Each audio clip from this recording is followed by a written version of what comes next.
Good afternoon, Radhe Radhe, Har Har Mahadev, શસ્ત્રીયકાલ, ઓમ money પદ્મે નમઃ. આશા રાખું છું તમે બધા સારા હશો, પોતાના જીવનમાં ખૂબ જ પ્રગતિ કરતા હશો, ખુશ હશો. હવે એક વાત શેર કરવા જઈ રહ્યો છું, તો જરા ધ્યાનથી સાંભળજો.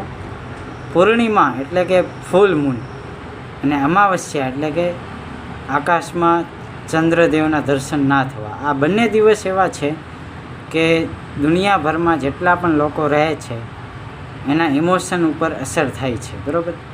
ઇમોશન એટલે કે કાંઈ દિવસે દુનિયાનો કોઈ પણ વ્યક્તિ પૂર્ણિમાના દિવસે ખૂબ જ ખુશ હશે અથવા ખૂબ જ ઉદાસ હશે.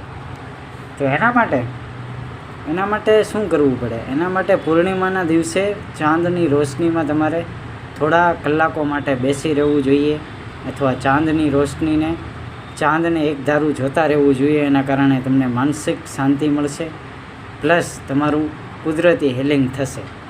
એટલા માટે જ કહેવામાં આવે છે કે પૂર્ણિમાના દિવસે ચાંદની રોશનીનો અવશ્ય લાભ લેવો જોઈએ. જો તમે એવું ના કરો તો તમારામાં ઇમોશનલ સ્ટેબિલિટી ના રહે, ઇમોશનમાં ઉથલ-પુથલ મચે. એના માટે પૂર્ણિમાના દિવસે ચાંદની રોશનીમાં બેઠવું અનિવાર્ય બની જાય છે. તો એ તમે કરજો એવું મારું માનવું છે. તો વિડીયો પસંદ આવી હોય તો લાઈક કરજો, કમેન્ટ કરજો, સબસ્ક્રાઈબ કરજો.